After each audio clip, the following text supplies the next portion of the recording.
it's wonderful to spend time, especially to spend time with God. Now, this is what we do.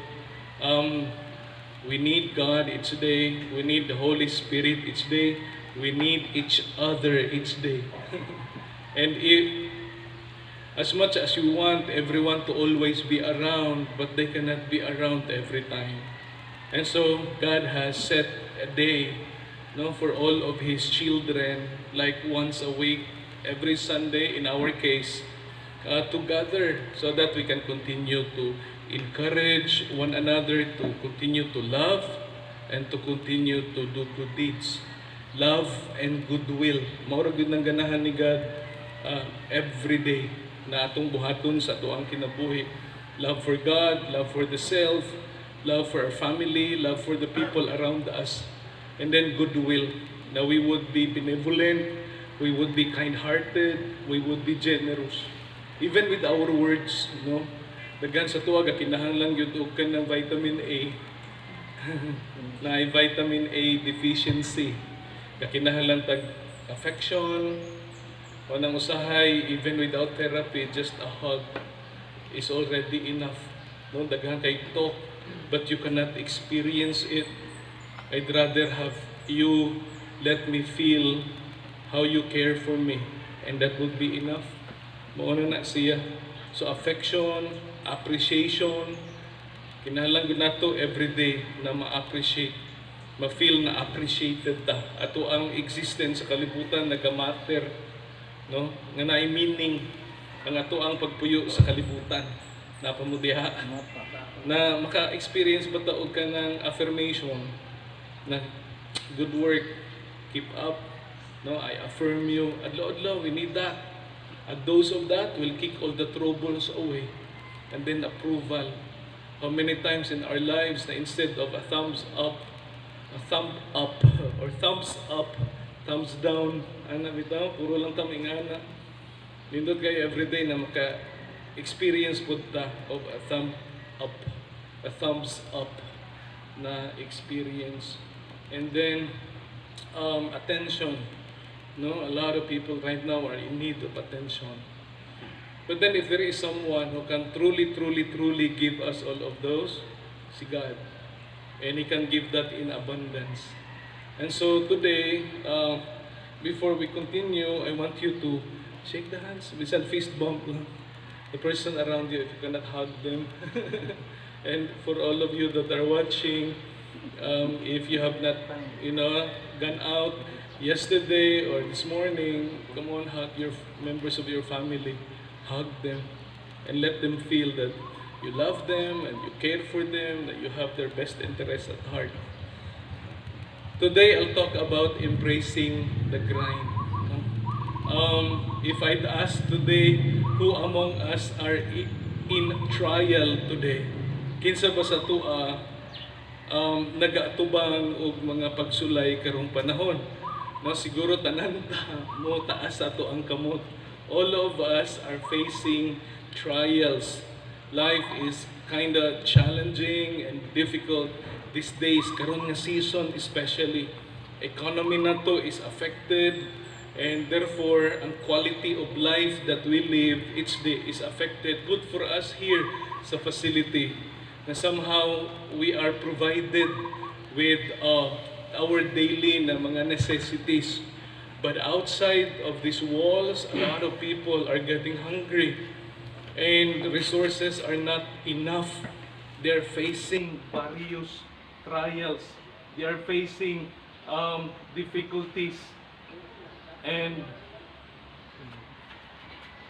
when life is difficult and challenging, when life is difficult and challenging, una gyud dapat is never quit. First of all, with God. Sa imong relationship with God, never quit. Because when you quit on God, you begin to quit on life. And when you quit on life, you begin to quit with your work, you begin to quit with your schooling, you begin to quit with a lot of things in life. So never quit. Ang problema magud sa kinabuhi. Like for example lang, I'm tired with my work, no? Tired kay ko, kapoy na ko kay sa trabaho. And I want to quit. Quitting does not solve the problem. Dili tungod kay nag-quit ka sa trabaho, dili ka nakapuyon sa kinabuhi, no? Kanang kapoy ko, problema ko kay karon. Kay wala ko'y kwarta. And I want to quit. Quitting, sa pag-atubang sa problema, dili man mo solve sa imong problema nga wa kay kwarta. Bisan mo quit ka, kanang problema nimo nga way kwarta, magpadayon na siya na mo diha. And ikaw po, kung wala kay trials karon, kung wala kay mga pagsulay karong panahon, kanang brace yourself. Take note, I'm not a prophet or a son of a prophet, but I'd like to tell you na soon you'll have problems. Ang trial maabot gid na sa kinabuhi because we are still here on earth. No, we live in a world that is so imperfect in so many ways. Karon wala kay problema, ugma nay problema. Nasolve nimong gamay problema, madungagan sig dagkong problema. Kinapa man ka sa kalibutan, di ko na amhunong siya ang mga pagsulay. Ingon ni Jesus, ingon niya, in this world you will encounter tribulations. But then I'd like to tell you, cheer up. Because I have overcame the world. Ako naka-encounter Jesus when He was here. He encountered a lot of trials, a lot of difficulties, but He was able to overcome. And so He's telling us na kanang diri sa kalibutan na agud na saya, but you have to learn to manage. Ingon ni Winston Churchill, ingon niya, if you are going through hell, if you are going through hell, don't stop. Ayaw hunong. Monayhang pulong. If you have this disease, and I say, I quit. No? Labi na sa tua. Now we have this disease, and we say, I quit. The disease won't go away. Abi nimo nga pag nag-quit ka, ang disease would go away. Naaragod na siya. No, sige lang yung pakigbisog, matag-adlaw, I have to overcome this. I have to overcome this. I have to overcome this. Because muhunong gani ka sa pag-overcome, mubalik siya. Manay mo na to, it works if you work it. If you want to work it, it will go back. Hangtod nga maka-transcend, hangtod nga maka-breakthrough. If you are in a financial difficulty and say na, I quit, you know, the financial difficulty won't go away. So quitting is not an option. Sa life, ayun, good, brace yourself. Paningkaamot, kita, quitting is not an option. Di ka pwede nga muhunong ka sa kinabuhi. Adlaw-adlaw. Because if quitting is not an option, then we should not discuss it. If quitting is not an option, dili na nato dapat na siya istoryahan. Kaya wa man tayo desire na mag-quit. So stop talking about it. Tangtanga ang pulong na quit or pulong impossible diha sa imong dictionary. Kung quitting is not an option, then don't talk about it. Ayaw na siya istoryahay. Quit ko, gapoy ko. Ayaw na. Kaya di mo na siya option. Say for example, musulti ka, my marriage is not doing well. My marriage is not doing good.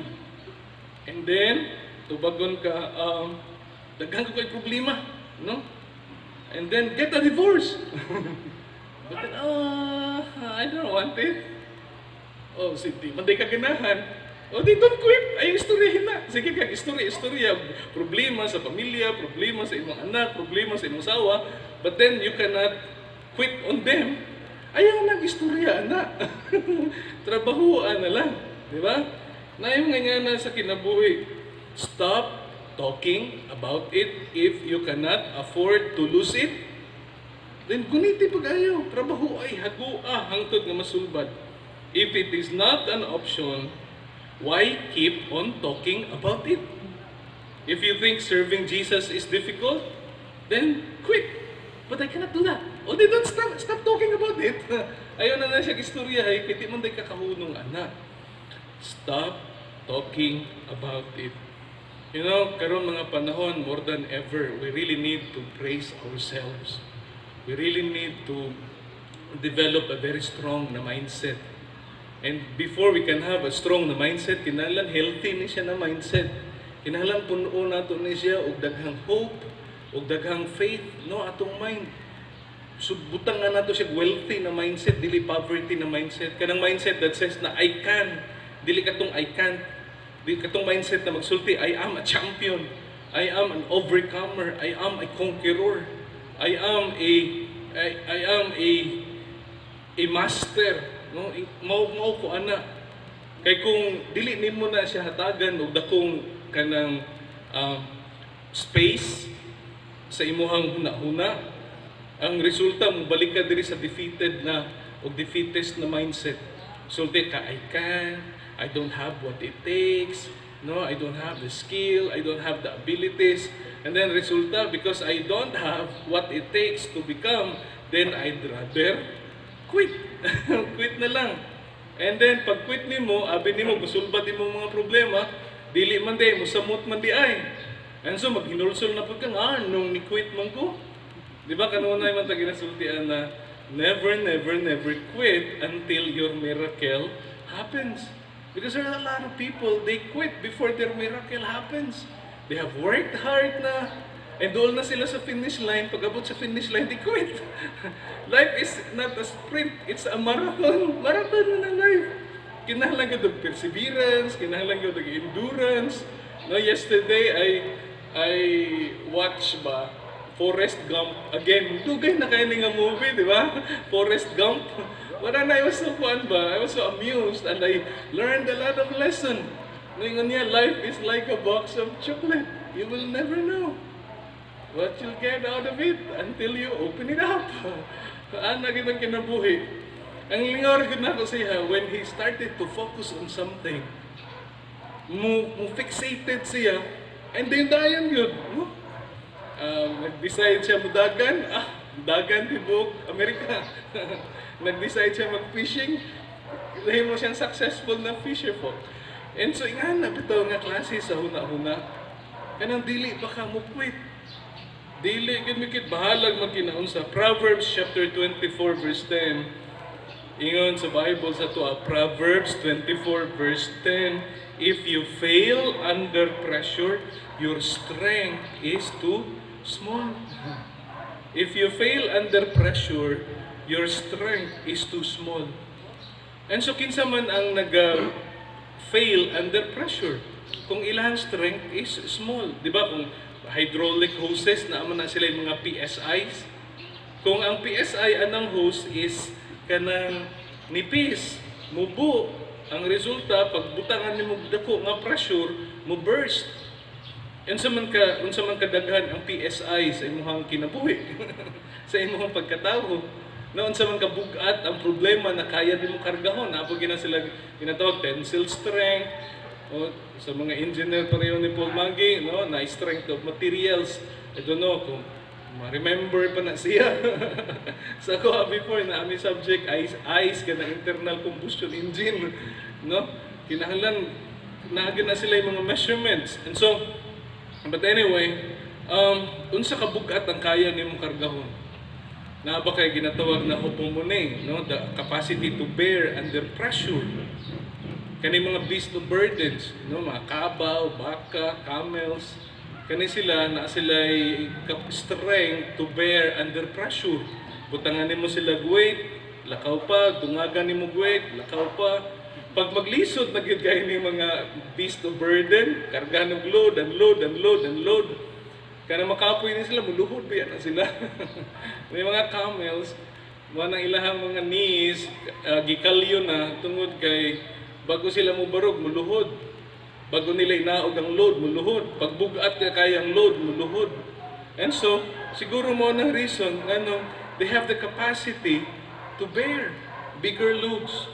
So kita sa ato ang kinabuhi, unsa man kadako ang load nga imong ginakarga karon. Ang manang ako, like what I have said last Sunday, na ako ay favor nato ang mga anak ma-expose sa bullying to a certain degree. Kanang mga anak ba nga mga mahimong tough guys nga kabalo sila mo respond sa ilahang environment that is not so perfect. Kaya kung ang bata, iyang papa buutan kay tanan, iyang mama buutan kay tanan, tanan niyang mga panginahanglan gihatag diha niya, tanan nga panginahanglan. Ang bata wa na nagtrabaho, mabayot. Yeah, mabayot siya. Kung lalaki, mabayot. Wa ba siya backbone? Pag nagdako na siya, because wa siya kasuway o mga pagsulay, kanang gamayng tikdol sa problema, tumba. Matumba dayon. Muna kita, mga tough guys sa talaga, okay? We've been through hell back and forth. We've been enrolled sa University of Hard Knocks. Grabe na tagyagian. Kita maro-maro na kay tanan ba? Kabalo pa mo kaning mga kahoy. Nganong katong mga tugas makita nimo sila sa mga bukid, wa sa patag. Katong hardwood gyud ba? Na sila sa higher na elevation. Nganong naaman sila dito? Agi sila man lang makasurvive sa strong na wind. Kita nimo grano, ang grano ba sa mga kahoy, kaning mga grano sa kahoy nga naa diha sa patag ug ang grano sa kahoy nga naa dito sa bukid, lahi siya. Kita mo mga pitong, mga yakal, mga nara, no, mga mahogani, ablihi yang gabsa siya tanawang grano. Dili uniform, uneven. Nganong ingana man? Because nganong tough man ni sila. Because while they were young, kaning mga hardwoods, while they were young, na-expose na sila sa nagkalain-lain ng mga weather conditions, mga climatic na mga conditions, no, difficult nga mga panahon, mga season, grabe nga mga bagyo, and they were able to withstand. And so ilang grano, dili even. So ni dagko sila nga mga ligon, kay grabe yung mga pagsulay ilang giagian. Pero kaning mga kahoy nga diri lang sa patag, no, ilang grano, fine guys tanan.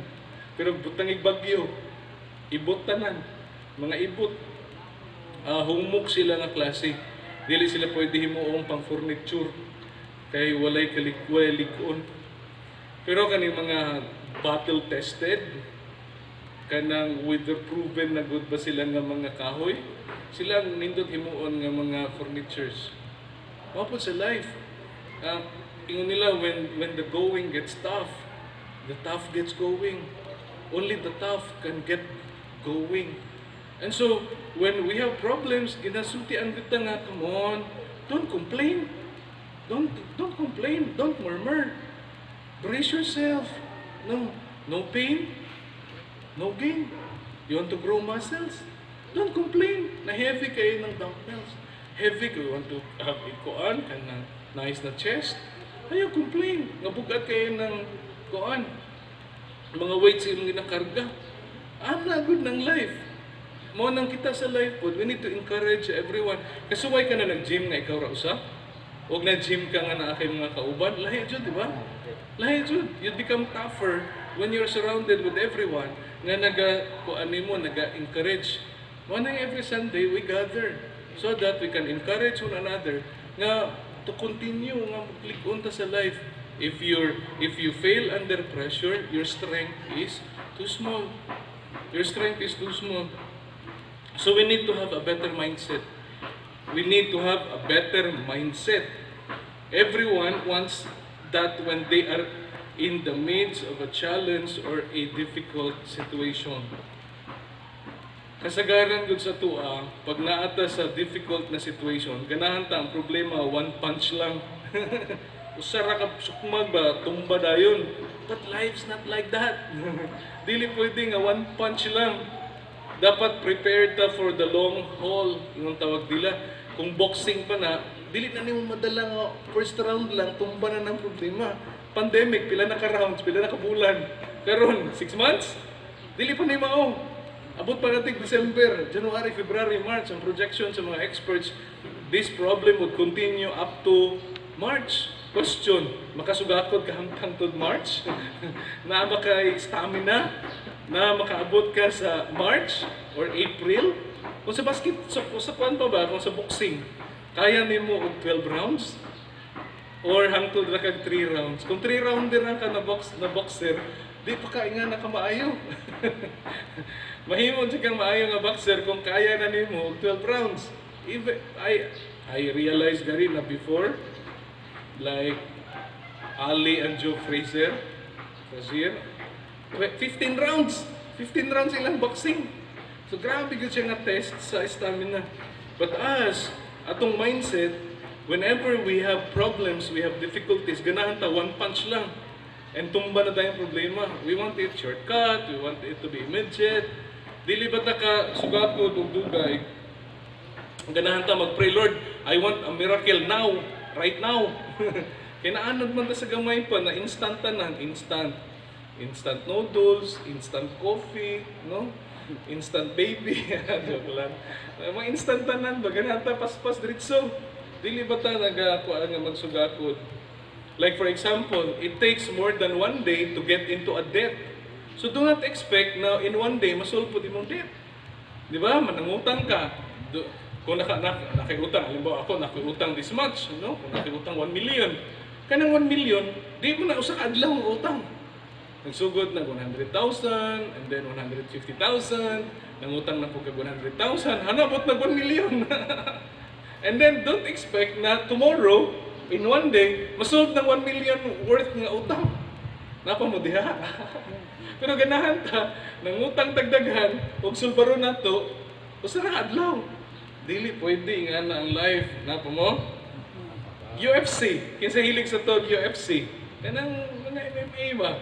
No? Kinsa kaila sa to kani mga ginapagsuwat ako sila Munoz, sila Silva, no? Sila Machida, etc. etc.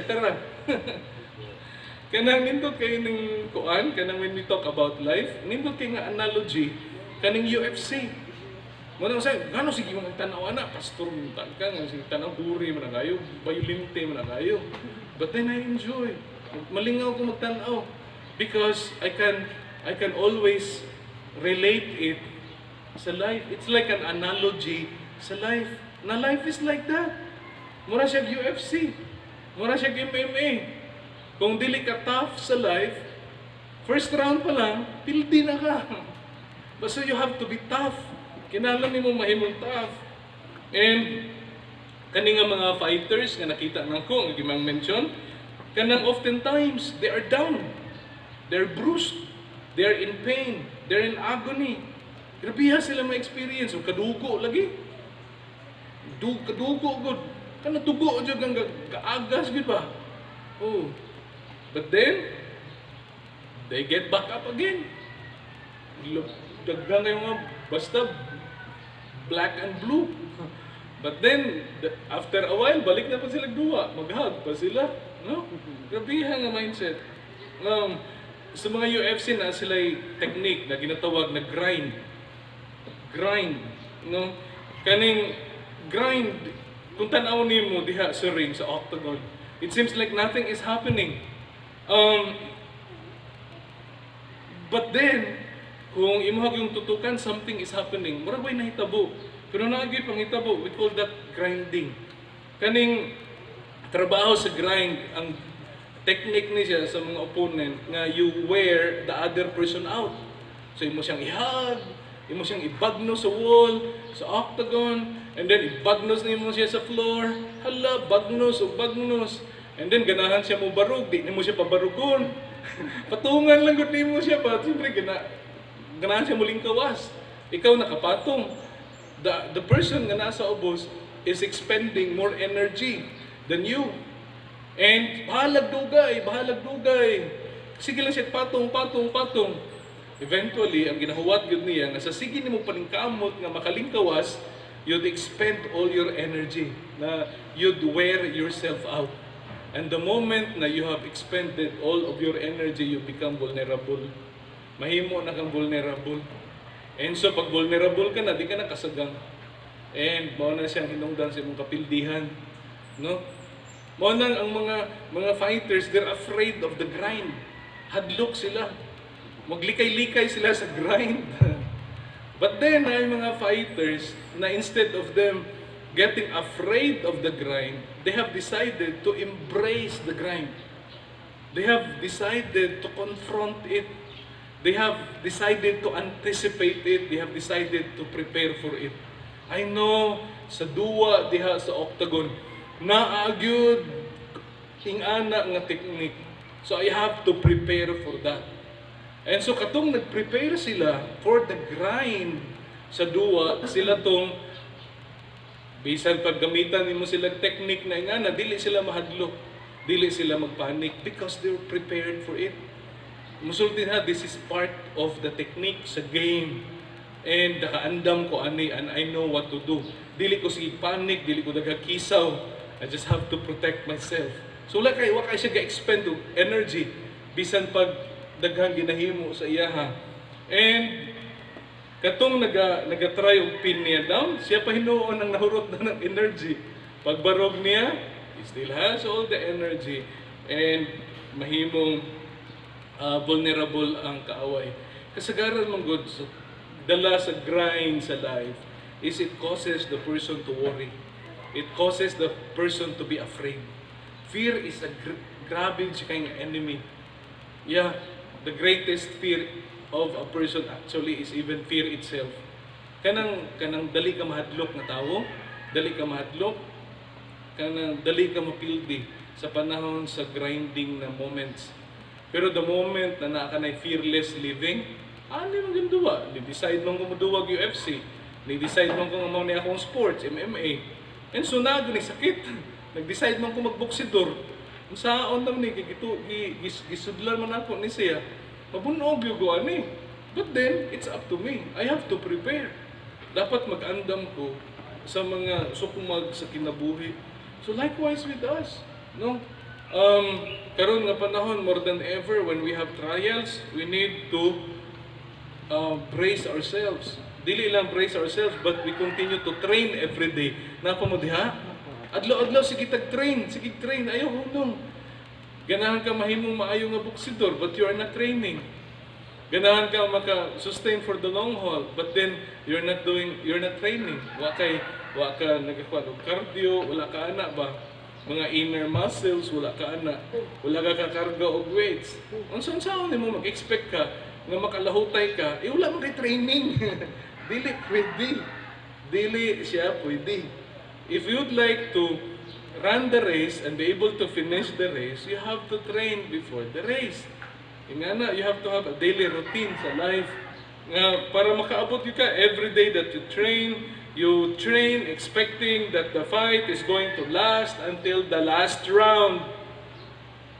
And that you're going to push as hard as you can. That you're going to wear out, dili ang imong kaugalingon, but your opponent. Kay when tired man good, kaning mga athlete, they start to panic. O pagkapuyon ta, diha man ta mo-panic. Pagluya, sige lang tagluya, diha magsud ang panic attack. Dapat active ta. And then, nag-anticipate ta kanunay. Kaani good ni siya ang life. And I don't have anything to be afraid of. So, instead of complaining about the grind, here is a mentality that I want everyone to possess and do, and that is embrace the grind. The grind of a daily life, the grind of difficult situation. Oftentimes, we expect that the devil would give us one punch knockout. But then, he does not do that. What the devil is doing in our life is he puts us through a grind. Ginaagitan niya diya. He wants to wear us out until we quit with God and we quit with life. And so we need to build our endurance, our perseverance, and become people who embrace the grind. So that when it happens, like karon nag-aagita ana, instead of being afraid, we say, you know what? I was born for this. I was born for the grind. So ato mga anak, young as they are, tudloan na nato, I was born for this. I was born for the grind. I was shaped for this. I-prepare ko for the grind. Come on, give me your best. Ana nga klase nga mentality ba? Dili ka lang, kasi on lang nga ni boy. Nakita mo mga bata na, Mommy, away ko, Mommy. Lahi ko ng anak ni mga, ikaw ha? Ayaw dyan ko ka na. Bata pa kayo, pero anak na. Hilaptan kami ko ni mo, magmahay dyan ka. Hindi ko kauna-una ni mo do. Bata pa kayo, anak ng istorya ba? Kaysa nauna ni mo itong bata. Mommy! Sagit na lang. Away ko, Mommy! palaban diretso ba. Pero anong bata, may mami or wala, was all these young playmates na, you're my friend, I don't want to fight with you, so don't fight with me, because if you'd fight with me, you'd regret. I'll be angry and you won't want me if I'm angry. I'd turn green. Ma-incredible hook. Gani ko, patay juga. So ayaw kong ilapti. Ang klase nga bata ba? No? When tough times comes, he gets tough and tougher. We need to do that. Tudloan na to atong kaugalingon and the people around. I was born for the grind. I'm not going to be a crybaby. I won't cry and complain. I would not be negative, but I would persevere. I would endure. I am here for a long haul. I know my God will help me and be victorious. Bahala kung sa kadugay ng pandemic. Bring it on. Samtang buhay ko, padayon. Pag namatay, at least I die fighting. Kaysa, and I died not having so much power still trapped in me. I want to die, a spent out battery. Ano gina klase ba? I fight it out until the end. You know what? Kanang nagtanaw ko sa documentary ni Muhammad Ali o si Joe Frazier. Kanang diri sa Pilipinas man sila nag-away ato, tong Thrilla in Manila. Gabiha ko sa gihimo bagod ni Muhammad Ali niya. Bully niya pag-ayon si Joe. Igo ang self-esteem aning usa, and nakig-away siya not because of the sports. Nakig-away siya because ganahan siya manimalus. And true enough, grabiha nga courage because he fought it out until the last round. And kuan to garin ako because that last round, si Muhammad Ali decided to stop the fight. Nagsulti niya, di natangtanga akong gloves, tangtanga ingon ni Muhammad Ali. You remove my gloves. And ang problema, while Ali was kanang asking ang iyahang sa iyahang corner to do that to him, si Joe Frazier po, ang iyang coach, ang iyang trainer nagsulti, stop. Ingon ni Joe, no, I have to finish this. No, you stop. Ang coach ang nisulti. Nga muhunong. And so siya ni-declare na to stop the fight. But then they fought it out till the last round. Hanggang the 15th round na. No? And mo ito'y kapildihan niya. Kung wa pa itong iyang trainer nga nagsulti, stop. Siya kay grabing courage, bahalag patay na, lumog ng nuwong. Heavyweight doon na. May untang gagmay na kinumo. Kaya na heavyweight. Abot ka 15 rounds. Tigil na sa yun. And pildi si Joe. And natinga si Ali. No? Nadaog siya. But life like that. Kinahanglan kuan kita kanunay. And matuog ra gyud ta nga sa kinabuhi gyud ba. Kanang we're not alone. Diha sa imong corner, diha sa imong stable, naa man gyud kay mga kauban. O naa man gyud diha. And there's a lot that prays for you. There's a lot that are encouraging you. You listen to them. Diri ka maminaw sa taga-Abiba. Dira ayaw to mga diri nga mga bashers. Sa life na ampoy bashers, boo. Naman po mo na ayaw paminawi na sila pero may kay ma-demoralize ka. Ayaw paminawi imong kontra. Kaya ang iyang desire is to defeat you and he'll do everything, mga tactics para mo daog. Diri ka magkuan sa everyone that you know are on your side. Ingon ni Apostle Paul, Colossians chapter 1, verse 11 to 12, 2 verses na I'm done. Ingon ni Apostle Paul, we also pray that you will be strengthened with all His glorious power, so you will have all the endurance and patience you need. Na kinahanglan magud nato endurance, kinahanglan magud patience. So naay mga tao nga nagaampo para nato. Si Apostle Paul niya, you know what people? There sa Colossae, we were praying for you na ma-strengthen mo because you cannot do it on your own. Inyo lang abilidad, kuwang na. You need God and you need kanang mga like-minded people nga who has your best interest at heart. Mag-pray ninyo and we want you to be aware of that and there's a lot that prays for you. We pray that you will be strengthened with all His glorious power so that you will have the endurance and the patience you need. May you be filled with joy. Always thanking the Father. He has enabled you to share in the inheritance that belongs to His people who live in the light. Sa life, maningkamot ra magudda. Namay saad si God nga tabangan taniya. Tanan nga mga damgo na to sa kalibutan, naman na. Natuman na siya dito sa langit. Natuman na siya. Ganahan ka nga madawat nga nimong tanan, pag-ampo sa Ginoo nga kuhaon ka na. Ganahan kag balay nga dako na sa langit.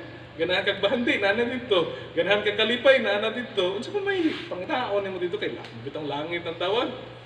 But then you're here, you're still here, and we want the kingdom, what the will of the Father in heaven, nga ma-realize sa kalibutan nga diri pod murag langit pod siya diri. Ana bitaw, so that you can experience the beauty of both worlds. But then trabaho-unon pa man ayaw quit. Total pag dili nimo na maabot na mo damgo dito, abot naman atanan. Natuman naman atanan dito, naa naman na dito, o ginatipigan naman na sa Ginoo para nimo. Pag adto nimo dito, puyo na ka diretso balay.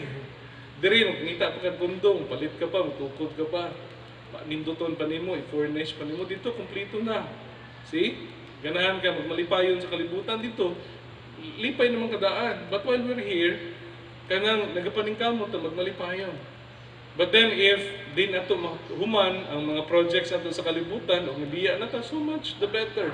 Napa mo diha? And so ayaw kahadlok. Pag naay mga trials, sige lang. Look at it as an adventure sa life.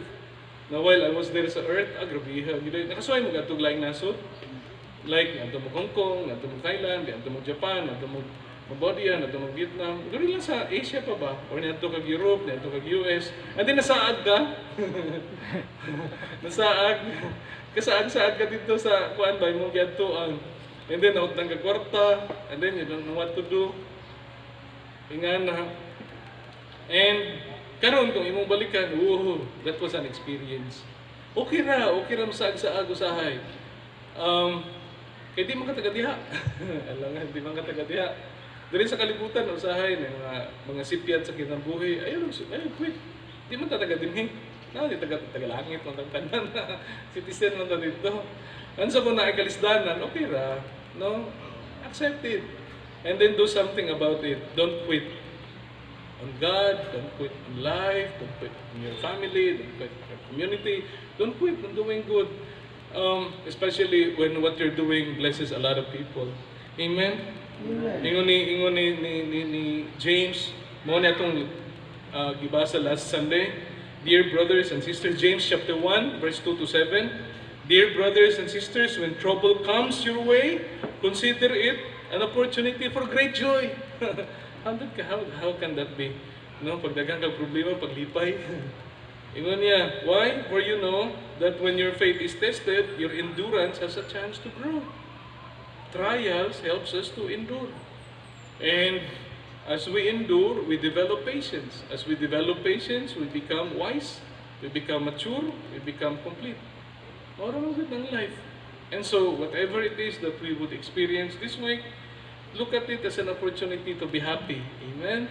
Good, happy na ka. Bad, happy ra gyapon ka. Ngiga pud gani unsa may kapildihan aning tawo. Mangita gud siya maayo sa even bati nga sitwasyon. Mangita gyapon siya kahayag taliwala sa kangitngit. Mangita siya maayo taliwala sa di maayo. Grabiha ani niya. Pero usahay mong kita ganahan ta maayo ra tanan. Pag dili maayo, di ka kakitag maayo sa di maayo. May pera sa basura. Amin ni magbasura na nga experience. And wakay buhaton, di basura na siya. But there's a lot of people that they became billionaires tungkol sa basura. Ato ka may S-Fortuna, ato ka may Rickley. Daghan dito mga junkyard. Lampas ang building. Ang tag-iya billionaire tungkol sa imong basura. Siya nakakitag opportunity sa panahon na daghan kalat. Likewise with us, crisis as a way to bring out the best or the worst in us. Crisis has a way to open opportunities for us. So panahon sa crisis, look at it as an opportunity to grow and to become. Amen? Let's all stand and thank the Lord today. Our dear Father in heaven, dear Lord, thank you so much, God, for today. Dear Lord, we've seen Jesus never had quitted on life. He came with a purpose, and he finished, he achieved his purpose, dear Lord. Even if it was difficult, it was not easy, dear Lord, to suffer towards the cross. It was not, and it was never easy. There were 7 times that he pled, dear Lord, but he persevered until he said, "It is finished." Dear Lord, help us to do the same. Help us not to quit on you. Please don't quit on us, God. Help us not to quit on life. Help us to take life in life's terms, O God, with you around. Today, we are going to remember, dear Lord, your love for us as we partake of this bread that symbolizes the body of Jesus that was broken so that we can be whole again. And the fruit of the vine that symbolizes his blood that was shed so that we can receive healing and reconciliation and restoration in our relationship with you. Thank you so much, God, as always. In Jesus' name, amen. Amen.